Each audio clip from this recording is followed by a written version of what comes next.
Hello again, everybody. I'm Roger Hoover. Glad to welcome you back to the Crimson Tide Sports Network, and welcome to this Tuesday edition of Crimson Drive, driven by Tuscaloosa Toyota. Make sure you check them out online at TuscaloosaToyota.com. It's a busy time of year here at Alabama, and we have a great show lined up for you as we're talking some softball, talking some basketball here in Tuscaloosa.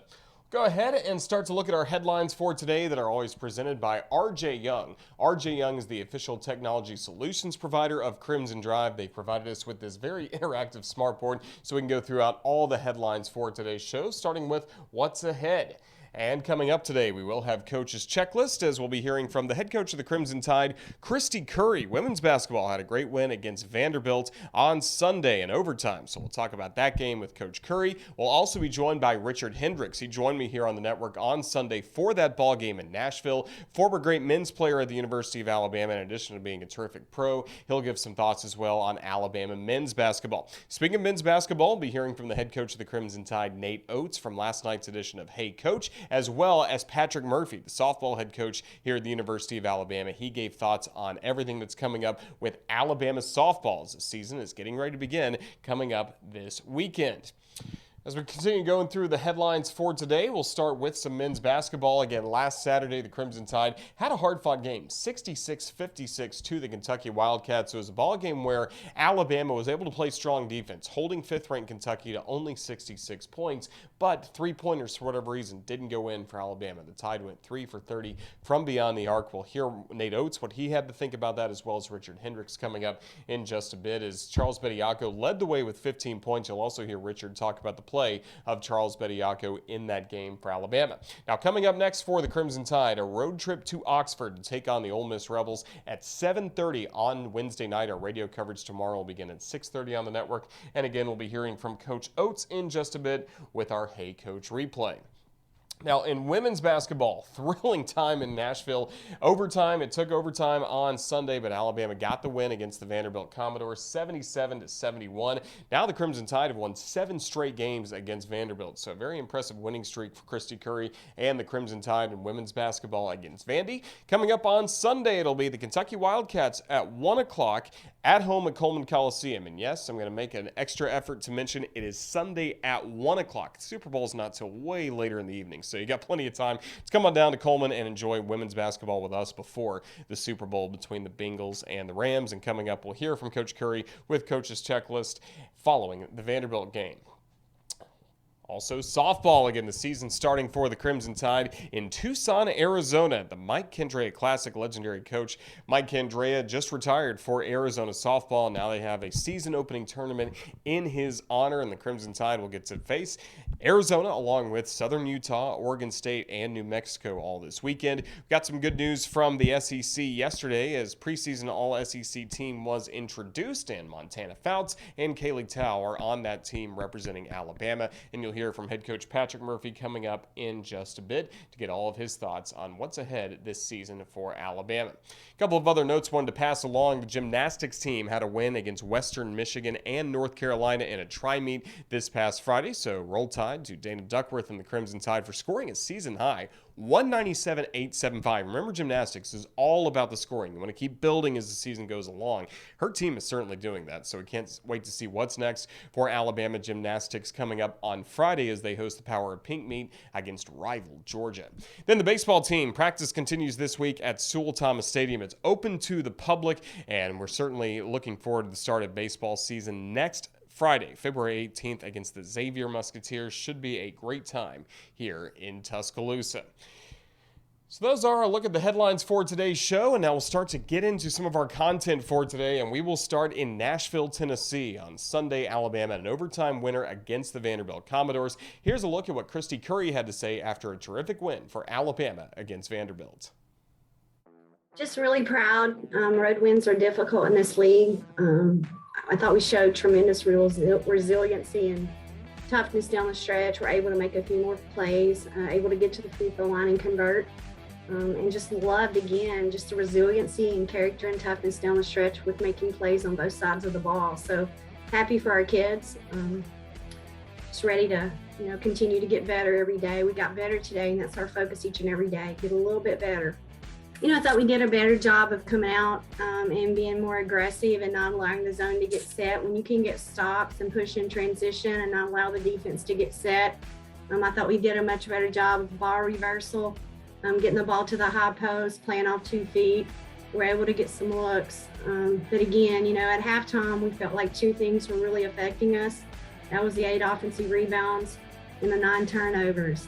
And we'll continue to still give a few more of those up in both categories. But I thought down the stretch, we were able to convert better with box outs, and then convert better with, again, getting to the free throw line and making some plays because of our defense. I thought led to our offense on a couple of balls we got our hands on, get to the lane. Anytime you can win in this league on the road, it definitely can give you confidence. But again, we have a choice. We have to reset at midnight. We have to go back to work tomorrow. Tomorrow's day is of rest and hydration and nutrition and recovery. We need to have the best day of that we possibly can. So, again, coming off a win, it's much easier to try and get a little better, I'm sure, as a player. And I'm just happy for these kids. I mean, man, we fought through adversity, illness, sickness, COVID, you name it, we've had it. And we've lost some close ones. And, sometimes as a coach, you can't do it for them, but I thought today our kids really stepped up and did it for themselves, and that can only give you confidence. Just want them to feel good about themselves, and we have a lot of basketball to be played, so the momentum this can give us as we head on into February can certainly be critical to our success. Big roll tide to Kristy Curry and the women's basketball team on that great win Sunday against Vanderbilt. I was there on the radio alongside Richard Hendricks, who normally I'd team up with on some SEC Network Plus broadcasts here at Alabama, but he lives nearby. Decided to drop on down to Memorial Gymnasium. We had a fun time watching Alabama get that win against Vanderbilt, so he joins us here to give his thoughts on not only Alabama women's basketball, but also he's a former Tide great, and he gives his opinions on what he's seen to this point of the season from Nate Oats and the men's basketball team here at the capstone. Here's our conversation with Alabama great Richard Hendricks. Roll Tide, Richard. How's everything going? Roll Tide, Roger. Thank you for having me. Well, we were glad to have you with us on Sunday in Nashville near your home for Alabama against Vanderbilt. You got to team up with me on the radio to call that game as Crimson Tide women's basketball team picked up a 77-71 win against Vanderbilt. And Richard, that was a ball game that was really tight all throughout, but when it mattered, Alabama was able to make some winning plays down the stretch. It was a phenomenal game. It was a pleasure to be my debut on the radio call, sitting there alongside you and talking about it.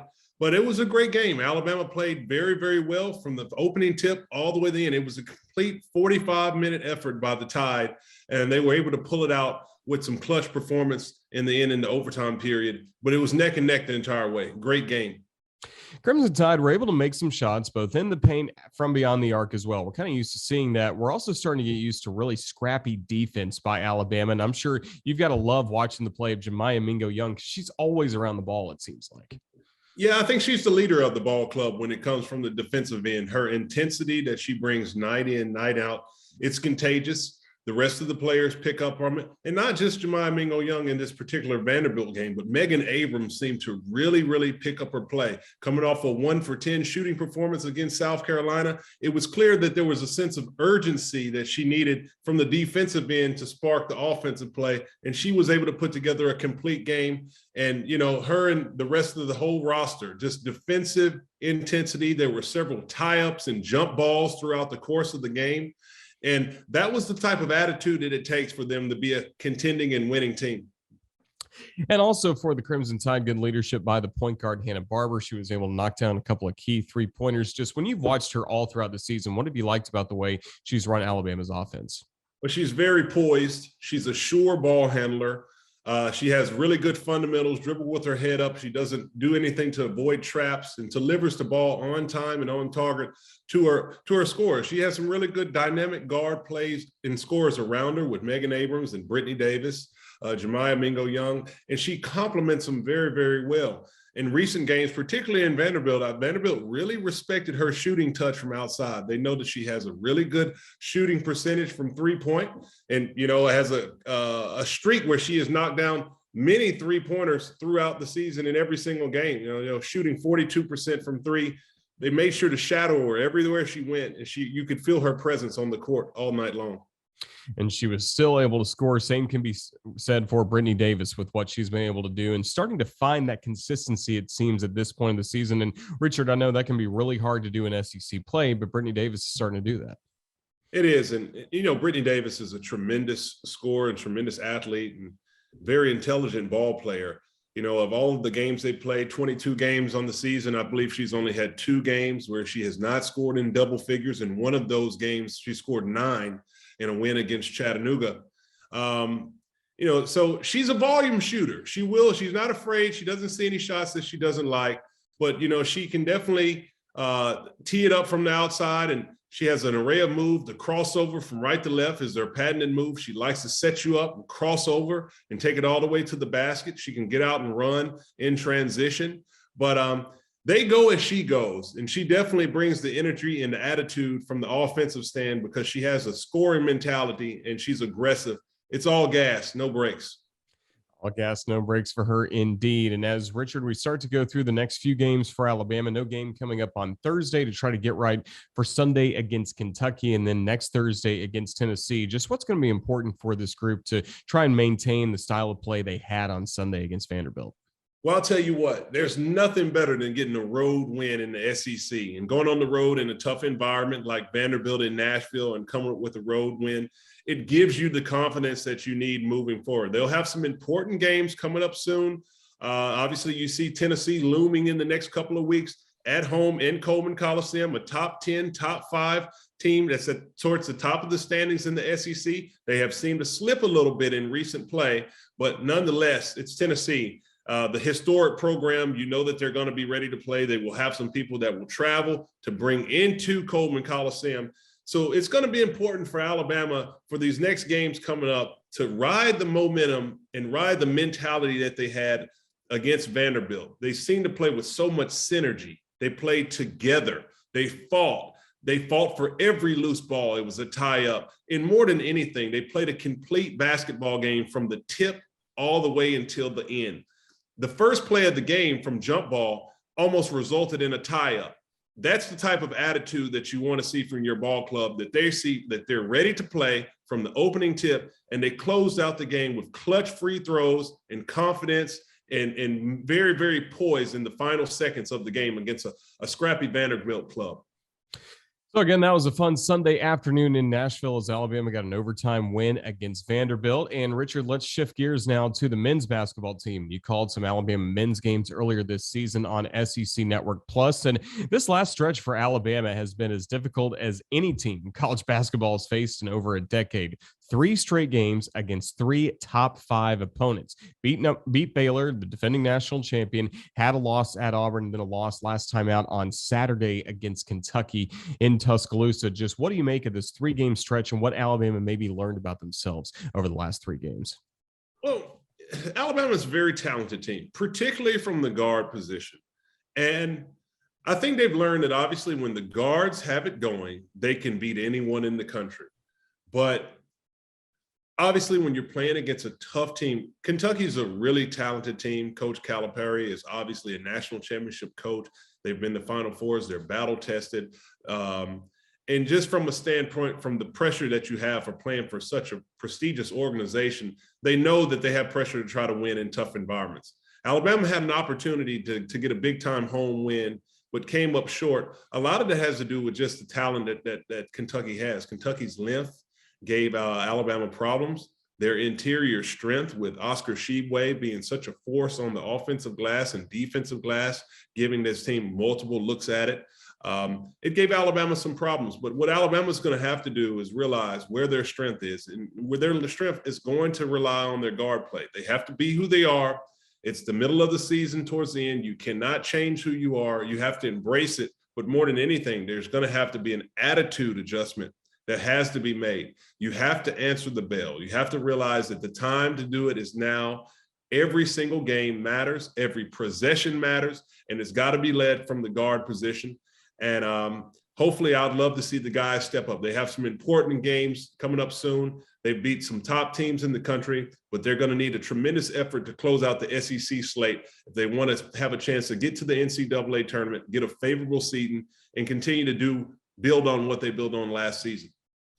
Saturday night was such an odd game for Alabama statistically, with the shooting going 3 of 30 from beyond the arc, just 1 of 16 in the second half. How does a team bounce back from a performance like that, knowing that this is a group that loves to shoot three-pointers and so many times over the last few years in the Nate Oats era has done well by living and dying with three-point shot? Well, you have to be who you are. This is the basketball philosophy. You know, they do follow the play a little bit from the three-point line. They like to drive and get a piece of the paint. So it's layups or threes. This is the philosophy. I'm a firm believer that you have to be who you are, regardless of what someone else may think that you should do philosophically or tactically. Alabama has had a lot of success in recent years under the Nate Oats system by driving the ball to the paint, being guard-letting, using pick and roll as a primary way to utilize your bigs on the court, and being very aggressive from the outside and in transition to get up shots. It's proven to be an effective way to win ball games.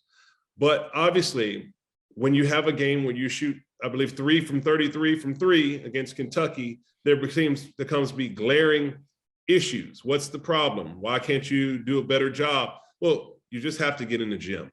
It's the bottom line. You have to get in the gym. You keep pushing. You keep working on your game. You keep trusting in the coaching staff. You keep trusting in your teammates.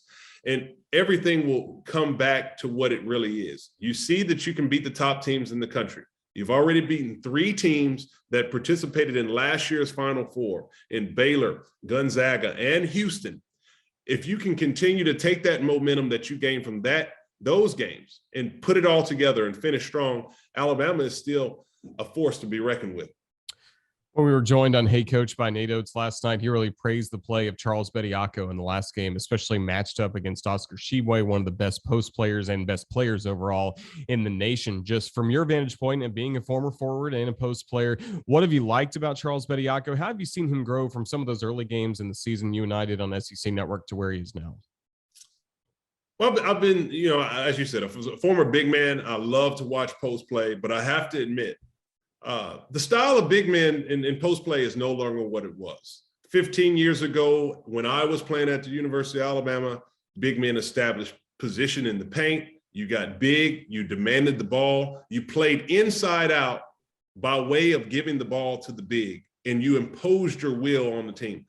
You have to understand that's over with. That mentality, that way of playing is done when it comes to basketball. I would like to make the same correlation with that, like football. It's like, hey, the days of lining it up in the power eye and just running right off the tackle and just gouging people all game long, that's over. You got to spread it out. You got to get the ball to the athletes on the outside. You got to throw the ball. And this is just the way that people understand that this is the way to play. The players enjoy playing that way. And it's more fun for the fans to watch. And obviously, you can win that way. So Alabama has to continue to be that. Charles Bediako is the perfect complementary big for the style of play that Coach Nate Oats wants to play. I have been totally impressed with his activity, particularly in the last game against Oscar Tshiebwe, a guy who he's giving up 20 pounds to and much more strength to stand his ground, to keep his verticality high, to be active, to change many shots, and to finish with rebounds in the paint to end defensive possessions. He's done a great job on pick and roll situations by catching the ball on the short roll, reading the defense, passing the ball to the open shooters, may they be in the corner or at the 45-degree or wing position. And lastly, in the pick and roll, to be a threat for the alley-oop. So it's a different game. You ask me as a big, what do people want to see? What do I like to see? I'm pleased with what Charles Bediako is doing for Alabama for what they're asking of him. You have to remember, 18 years old, he's still a freshman. He's been thrown in the fire in the starting position. His progression has been really good. A lot of the issues that you may see, it's part of a natural learning curve from someone at that time. But the future is bright for Charles Bediako, and the Alabama faithful should be proud to see that. So now a big stretch coming up for Alabama this week at Ole Miss on Wednesday, and then Saturday at home against an Arkansas team that's really starting to hit its stride at this point of the year. Just for you watching on Wednesday night coming up tomorrow, what's going to be most important for Alabama to do against an Ole Miss team that's had its ups and downs, but very scrappy, and they always play well at home? Yes, Alabama's going to have to get back to their identity. Obviously, Ole Miss, had some good performances. I think they dropped one this past week, I think, to Florida at home. They had an opportunity. They played a game tough, but Ole Miss is a little bit different roster. This might be something. They have a 7-footer in the interior. They don't seem to be as fast as Alabama is. Their guard play, they don't lack the true point guards that Alabama has. So Alabama may have an advantage to take advantage with their strength from the guard position to impose their style of play on Ole Miss. Now, going to Oxford is never an easy task. They have a new arena. They have a lot of people who love to support the team. And anytime, Alabama, being the defending champions in the SEC, comes into your home, there's going to be a little bit more incentive to try to give them some payback to what they did to them last season. So Alabama will have to obviously create quality shots by way of running their offense, pushing the ball in transition, making the extra pass, knocking down the open shots when they get the opportunity, shooting with confidence, getting a piece of the paint, kicking it out, and being more aggressive. You're going to have to win the hustle battle. You're going to have to win the offensive rebounding. You're going to have to win all of the scrappy possessions and make a stand. Looking forward to it. Alabama against Ole Miss coming up on Wednesday, and Richard Hendricks does a great job on SEC Network Plus, even with us on the radio for women's basketball this past Sunday against Vanderbilt. Richard, just thank you for your time. We'll look forward to next week when you and I get to call Alabama, Tennessee, and women's basketball on SEC Plus. Just appreciate your insights, and thank you for stopping by the Crimson Tide Sports Network today. Roll Tide. Thank you so much. Looking forward to it. Roll Tide. Thoughts from Richard Hendricks on both Alabama women's basketball and men's basketball as the Crimson Tide get ready to return to action tomorrow night against the Ole Miss Rebels in Oxford. And last night on Hey Coach, presented by Alpha Insurance, we were joined at Baumhower's Victory Grill by the head coach of the Crimson Tide, Nate Oats, as we start to look back at this tough stretch Alabama's had. Plus, look forward to a busy week for Alabama men's basketball as the Crimson Tide will take on Ole Miss on Wednesday, Arkansas on Saturday. Here's our Hey Coach conversation with Nate Oats. This is Roger Hoover, joined by the head basketball coach for the University of Alabama, Nate Oats. Got a crowd here tonight, Roger. Appreciate it, Roll Tide. Oh, these fans love you. They love this basketball team, and they know it has been a stretch where you've had to play 3 straight top 5 teams. Just what can you tell us about the preparation, the gauntlet these last week and a half has been for your team? Yeah, I mean, we started off with a good win against Baylor. We just, we at Auburn's obviously tough. They're number 1 in the country. Got a great environment.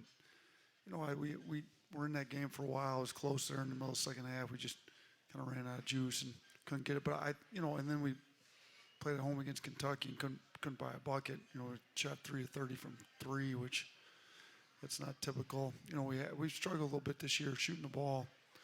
We got to start shooting it better, obviously, but I thought our guys played pretty good D. I mean, that was maybe our best defensive performance of the year. So I still think our guys are giving great effort. We just, it'd be nice if we could drop some shots. It kind of helps in basketball if you make a few shots.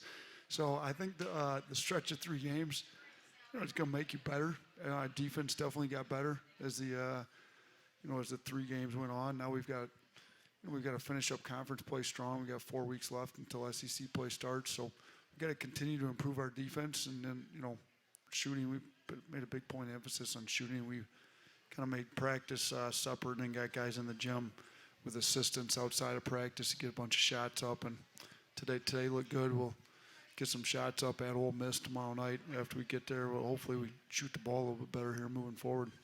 Let's talk about the defense for a moment for Alabama against Kentucky. Again, Kentucky, a very good team, held them to 66 points. What did your team do best defensively against them? I thought Charles did a really good job on Tshiebwe inside. We didn't get Grady. Grady only made 2 threes. One was late when we were pressing and trapping. We were down, so he only got the 1 3 up until that point, and that was off an old board. So I thought in the half court we did a really good job guarding Grady. Thought we kept Wheeler. Wheeler didn't do much against us. Kept him out of transition. Kept him out of the lane for the most part. I thought our guys locked into the half court defense pretty well. We gave up a few too many in transition. Tshiebwe's going to get some rebounds. He had some old boards that hurt us, and defensively we were good enough to win that game. We just didn't shoot the ball well at all. You mentioned the one matchup of Charles Bediako going up against Oscar Tshiebwe and playing him about as well as anybody has in the SEC this year. Yeah, I know. Tshiebwe struggled to score over Charles. Charles rebounded the ball well. We had 12 and 8. You know, he probably had the best game of anybody on our team. So hopefully Charles is trending in the right direction. I think, you know, he's a freshman that's played a lot of minutes. He's got a lot of experience now at this stage of the year. He's playing a little bit more like a veteran. Hopefully he continues to play well for us. How tough is that transition for a freshman after playing well in non-conference play, making that adjustment to playing SEC-level basketball night in, night out? Yeah, I mean, the physicality of the game's a lot different, you know, and he's got to get stronger and put some weight on this next offseason. But, you know, the pace of the game's different. It's faster. You know, there's a lot that goes into it, the preparation, the attention to detail and everything. But he's really locked in kid. He's a great kid. He focuses on the right stuff. He's trying to get better. And, you know, we'll get some weight on him in the offseason, which will help him out quite a bit. Let's go to the phones for the first time tonight. And tonight's first question is brought to you by Alabama 811. Always contact 811 before you dig to know what's below. Call 811 or visit al811.com. Pee-wee from Grand Bay, Alabama joins us on the phone now. Roll Tide, Pee-wee. Roll Tide, Roger. Coach, how you doing, sir? I'm doing great, Pee-wee. How you doing? I'm doing well. This stretch that we've had, you know, we played some really, really good basketball. And, you know, and it's like you said, we just couldn't buy shots the other night. But, you know, how do you keep – I've noticed that maybe the teams have been trying to keep us out of the paint so we can kick the ball out. You know, I know you like to get one or two paint touches before trying maybe to kick it outside for an open three, and it seems like they've done a lot better job of keeping us from doing that and forcing everything from the outside. I was just wondering, have you seen anything like that? Yeah, I think we got to do a little bit better job playing in transition to try to get the defense broke down early in the possession, which we did better in the past couple of years. The other thing is we've got to do a better job. And we looked at a little bit of screening, you know, and creating an advantage off the screens to actually force the help, you know, and so you got a long closeout. So our screening angles, our screens, our guards using the screens, all of that's got to improve a little bit so that we can create an advantage with the screen. You know, you create the advantage, you keep the advantage, and you use the advantage is kind of what we talk about to kind of drive the ball off a closeout. And we got to do a little bit better job with that, cleaning some of it up. And, you know, if we can get a paint touch early in the possession and transition and make them play us off a closeout, I think, you know, it makes it a lot easier. So a combination of the two of those we've been working on in practice. And then, to be honest with you, though, Pee-wee, like we shot 2 for 23 on uncontested threes, and most of those uncontested threes came off a paint touch. So it's not as if we didn't get good shots. We shot 3 for 30, but, you know, we charted it. 23 of those were uncontested. And on most nights, we're making them between 40 and 50%, or I should say we would expect to make over 40% on uncontested threes. If we did, you know, we would have won that game based on the margin of it. So we got to get our guys some confidence. We got to make sure the right guys are taking the shots. You know, some of the guys that maybe are shooting them should be more screeners, find ways to screen the shooters into shots more. But, you know, we got to do a little bit better job with that too. Thank you for the call, Pee-wee, and sticking with the three-pointers for just a moment. You mentioned a lot of uncontested threes. Just anything else stand out to you about some of those shot selections in the second half, especially when you went back on film? Yeah, you know what? I didn't think our shot selection was too terrible, to be honest with you. I mean, you know, we shot 1 of 7 uncontested ones, but kind of later in the game, we needed to get some threes off. So we had some half the contested ones came up later in the game. But, you know, we didn't finish at the rim great either. And some of those we just missed. I mean, there's no other way to say it. Like, they were shots that we expect to make, and we just missed them. So, you know, for whatever reason, our offense wasn't great. And then we turned it over 15 times. That doesn't help either. You know, if we could have got turnovers down around 10 and, you know, even just shot 30% from 3 or 25%, you know, we'd have won that game. So, you know, I'm not too discouraged because I think the shooting, it's not as if we've got a bad shooting team. We got to get our shooters to make some shots. So that's some confidence. We got to pump confidence into them. I thought we looked good in practice today. They shot the ball well in their individual workouts this afternoon, and we're gonna keep shooting open shots. That's for sure. As we get ready for the week ahead in Alabama basketball, and first up, Coach, Wednesday night at Ole Miss. Yeah, I mean, Ole Miss, this will be the first time we played them. So they point guard Ruffin, out, but Joyner's back. Joyner's one of the better guards in the league coming in. He had been injured, so they've got a really good center in Brooks. They've got a quality team. Jamin Brakefield transferred from Duke. Obviously, he's talented. Rodriguez had been starting for him. He's off the bench this year and playing well for him. But they're a good team, well coached. They don't play as fast as we do. They mix their defenses up a lot. They play some 2-3, some 1-3-1. They're gonna guard you. They're gonna play hard. They've got Matthew Morrell's been shooting the ball really well, like one of the best shooters in the league. He's getting comfortable as a sophomore, so we're gonna have to guard him well. But they've got a good all-around team, and we're gonna have to come in and play hard. We've been playing pretty well on D and rebounding the ball well. It certainly helps if we make some shots there. We've scored it well there in the past, shot it well, so hopefully we can do that again when we're at Ole Miss.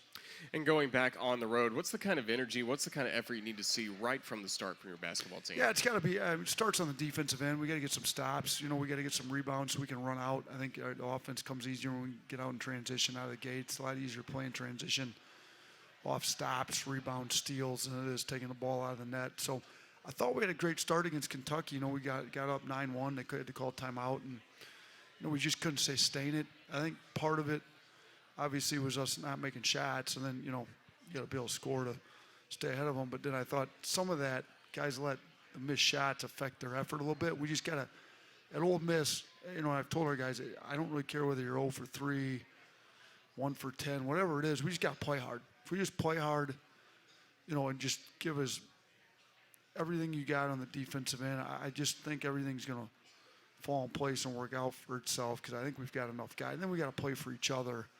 Sometimes guys put so much pressure on themselves. Like, let's just get us the best shot we can get every time down the floor. And, as long as we get a good shot, we're not stressing over makes and misses on it. Like, I think that puts too much pressure. Just when you get a good shot, step in, take it. We'll get over the offensive glass if we miss and play hard and figure out a way to win the game, even if we're not shooting the ball great. So Ole Miss coming up on Wednesday night, and then Saturday, your basketball team will be back at home. And we've got some members of Crimson Chaos here. They were there early for the Kentucky game. Baylor game's getting ready. They're really going to be there early coming up on Saturday morning, an 11 a.m. tip-off. And I know you want to see Coleman again have that same kind of energy we've really enjoyed the last few weeks. Yeah, it was awesome. Administration told me, the student section was sold out at hour before tip. Saturday, that's awesome. Crimson Chaos has done an unbelievable job getting that place packed. I think we got coffee and donuts, they informed me, for all the students that come in Saturday morning for an 11 a.m. tip, which is great. We're going to need them there. Arkansas is a big game, big rival game. So, and I think they're traveling to Ole Miss from what they told me. So that'd be great to have some Alabama students, some little bit of some crowd advantage on the road, maybe, if we can get a good group of them over there to Ole Miss, that'd be awesome. Certainly a lot of fun. And speaking of some of the fun these guys have had, like Will, I don't think Blake has as well, some crowd surfing. You ever done crowd surfing before in your career or No, life? I've never done it. I don't think I'm going to start here, but it definitely looks fun on the video. I just don't know if I'd trust all those guys. I don't know what they have in their system before the game, and I don't want them to drop me on the ground. We'll let Dickie V stick to the crowd surfing. I'll stick to the coaching. There you go. Well, that's part of the fun that students have at college basketball games. And late last week, we got the really exciting news that the students are going to be a lot closer to the action in the future for Alabama basketball as plans were unveiled for a new basketball arena. Just what was your reaction when you saw some of the mock-ups? You heard about it from Greg Burton. Obviously, the folks are excited about it. Yeah, I think it's awesome. I mean, it's going to be a little bit smaller arena, but which is in some ways really good because the crowd's going to be right on top. It's going to be compact. It's going to be loud. I mean, for anybody that's been over to the arena in Auburn, ours will be a little bit bigger than that. But, similar to Ole Miss, to be honest with you. Ole Miss has a new arena where the students are right on the floor. So, the student section is going to be both baselines and an entire sideline. So they'll have 3/4 of the floor, which is big. There'll be premium seating for some of the other fans. We don't have that right now, but I think everything's going to be better. It'll be a harder ticket to get, obviously, but I think administration, when they hired me, said that they were going to get either Coleman renovated or a new one built. So they've gone the route of building a new one. They're getting the plans in place. I like what I've seen so far. I think it'll give us a way better home court advantage, which is huge for us. I think it'll help in recruiting. I think it'll help just the fan experience overall. It'll be great for everybody involved. Yeah, have you got to have much input in how the arena will look or how it'll function for your team, along with Coach Curry, the women's team, Dana Duckworth Gymnastics? No, not a ton. I mean, they've kept me in the loop as it's gone through, but let's get the students right on top of the floor and make it a big-time home court advantage. And other than that, I'm not going to be sitting up in the luxury suites watching the game. I'm going to be on the floor, so it's not going to. Other than having a better home court advantage, it's not going to change a ton for us.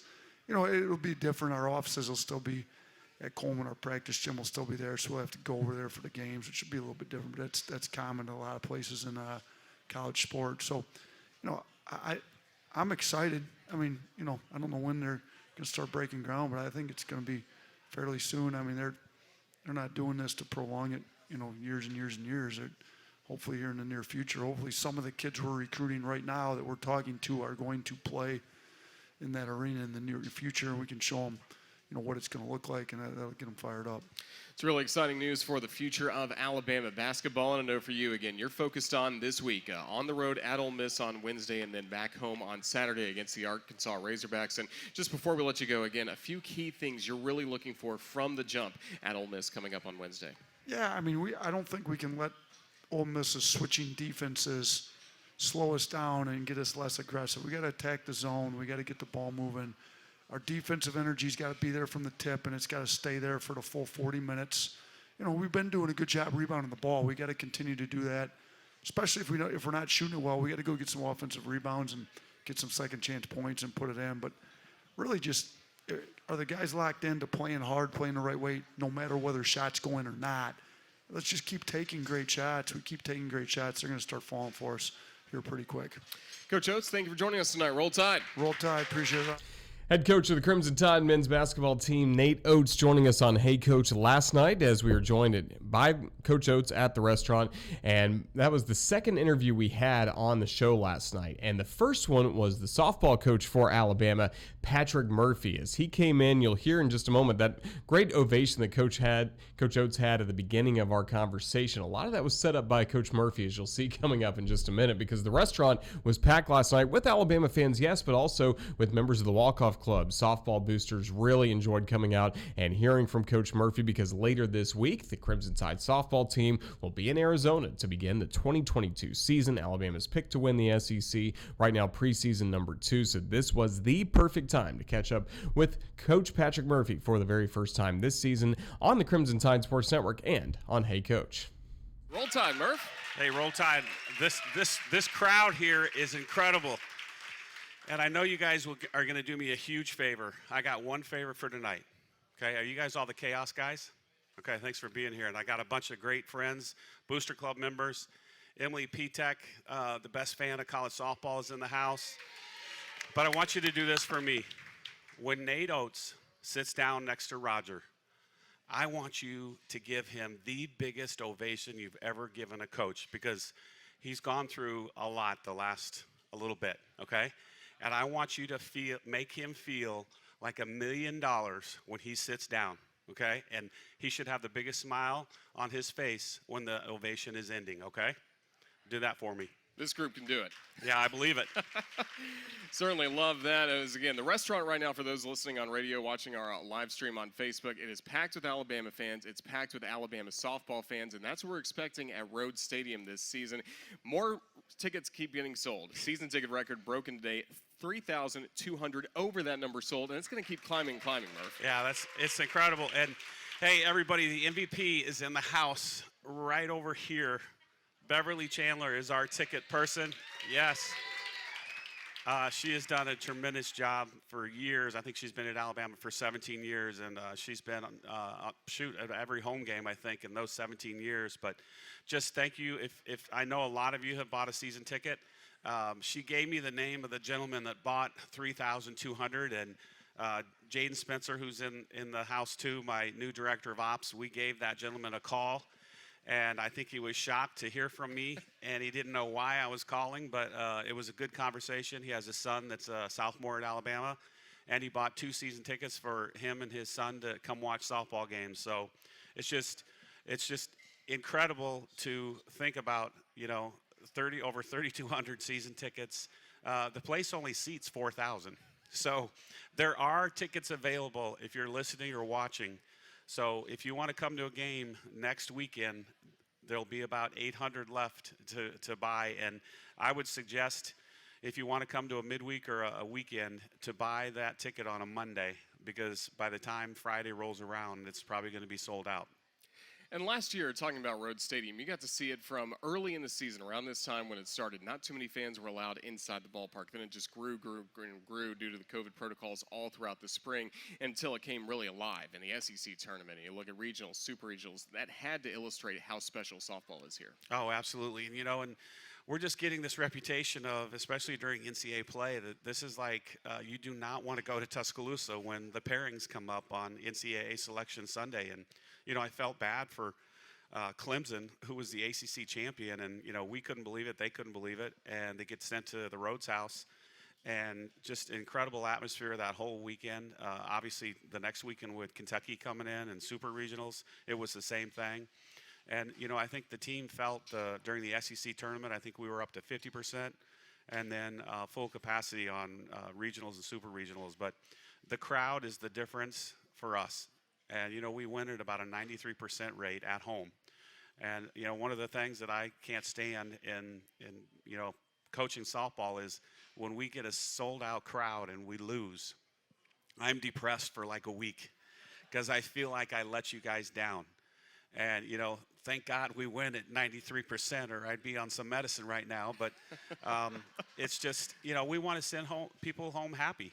And if they go home happy, they're going to come back. And I think, the number one reason why people say they come to watch us is the girls are having fun. And, you have a lot of reasons. There are a lot of ways to spend your money. And why would you want to go watch Debbie the Downer play sports? You wouldn't. And, they want to come and watch a team that's having fun, that's together, that's energetic. And thankfully, that describes our team. Certainly does. And for your team, we've had some practice getting ready for the start of the season on Friday. What have you liked about this group entering the new year? Just very, very athletic. When you guys watch us play, we have 6 freshmen and 3 transfers, and they're all very athletic. And, yesterday during BP, it was a nice day, probably one of the nicest of the spring so far, and, everybody was in a good mood. But Allie Shipman, who transferred from Tennessee, taking batting practice, and we do 2 tunnels. I throw on one side, and then Megan Garst, our graduate assistant manager, throws on the other. And I heard it, and immediately I turned to look. And this has only been done 4 times in the history of our program. And those of you who have been to our stadium, you know that in left field we have our equipment shed. It's a long ways from home plate, right? Allie Shipman hit the roof. And it wasn't even like, like tip the roof. It went like beyond, about 15 feet. And thank God I caught it, because I turned around, I heard it, and then I saw the flight of the ball. And that's an impressive feat. So it's been a really fun group to coach. I think I saw Kaylee Tao, who's our lone senior. She has just been terrific. She's over here. She's going to go down as one of the greatest leaders we've ever had. Just a great kid. She's still and Ashley Prangy's over here from transfer from Ohio State. But Tao, she's getting her MBA. She's one of the COVID kids that got another year. And, she's already got her undergrad. She got her undergrad in business in 3 years. And then she's getting her MBA, and she's a 4.0 all the way through. So just an incredible athlete. And I'm looking forward to playing. I know that they can't wait to play somebody other than their teammates, because we've been scrimmaging for 3 weeks. Murph, as we start getting ready for Friday and the start of the 2022 season, let's go through the roster kind of position by position. What does Alabama have coming into this year? Starting with catcher. Okay, I'll prompt you through it. I know, I'm going to write stuff down. Let's start with Miss Shipman from the transfer from Tennessee. Just has one of the best arms we'll ever have at catcher. Righty, got a lot of pop. And then Abby Dorr, who's a sophomore from Eugene, Oregon. I think that's somebody to watch this year.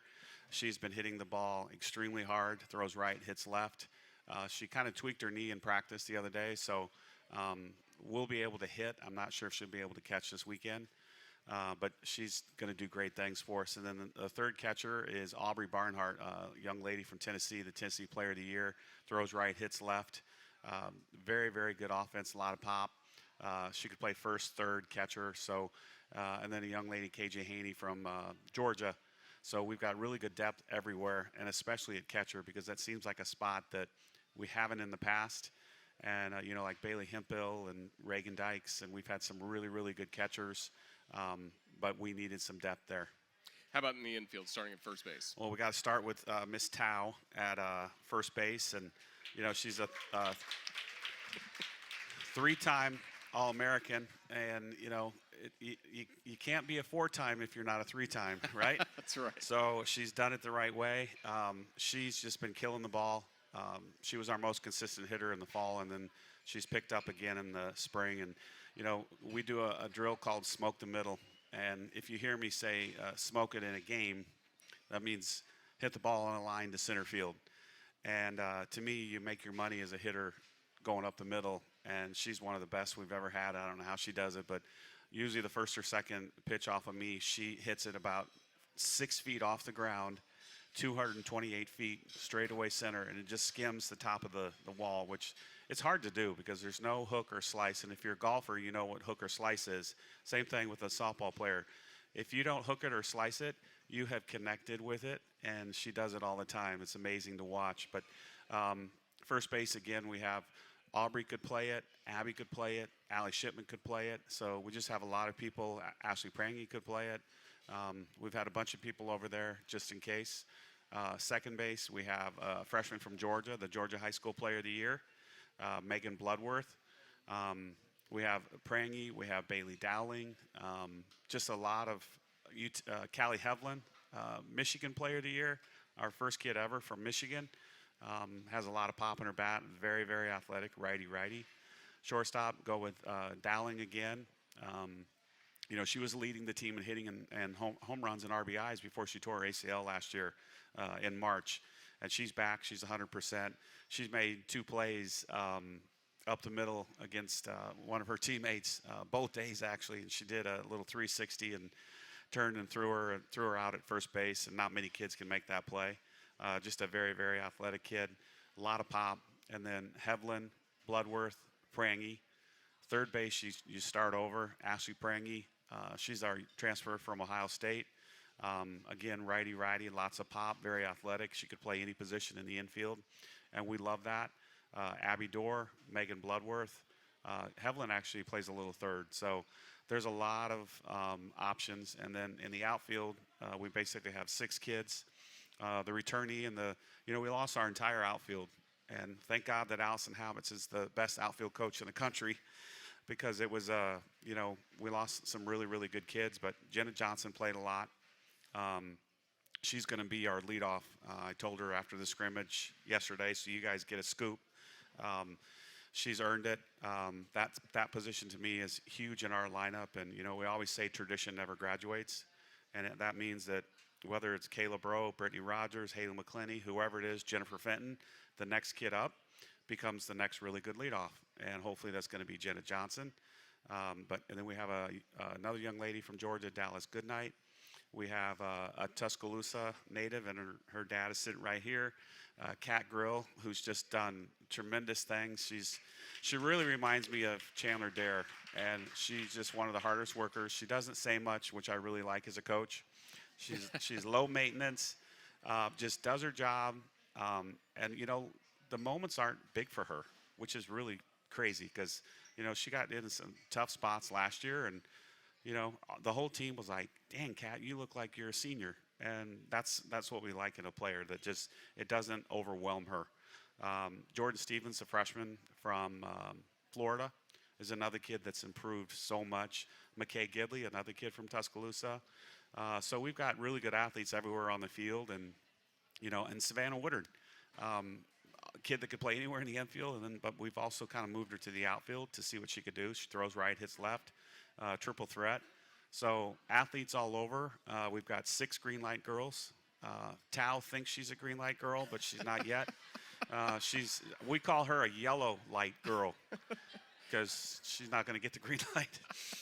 But good team speed, but a lot of pop. How about in the circle? Well, you got to start with Montana Fouts, and everybody knows who that is. And, I wish she was sitting right here because, not only is she the best pitcher in the college softball, but she's one of the nicest kids we've ever had. She's the hardest worker. She could have an ego the size of Texas, and she doesn't.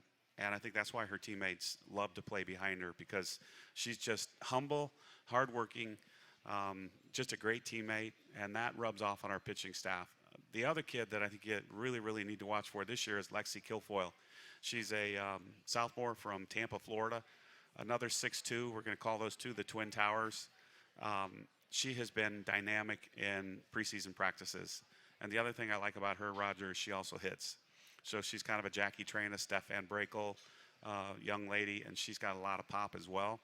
And then two younger kids, Jayla Torrance from Dothan, and Alexandra Salter, who's nobody's seen. She redshirted last year, but she's a kid from Fort Myers, Florida, 5'11" righty. So we have 4 to choose from. Everybody brings a little bit different to the rubber, and we've been pleased with all of them. Steph has done a tremendous job with all 4. We're really excited for Alabama softball to begin this weekend at the Candrea Classic in Tucson, Arizona, and then back in Tuscaloosa after that. Coach Murphy, just thank you for joining us. Roll Tide, all the best to you and the Alabama softball team. Yeah, thanks a lot. Hey, I also wanted to say Nathan Sheehan is here, my media director. Ryan Iamurray, our new assistant coach, and then AC Atinka, my athletic trainer. So I appreciate them being here. Thanks, stuff. Roger. Great coach, Patrick Murphy, the Alabama softball coach. Roll Tide to Patrick Murphy and the Alabama softball team as we start to take a look at our schedule coming up on the Crimson Tide Sports Network. And it is time to include some softball games as we start to take a look at what's ahead here on the network.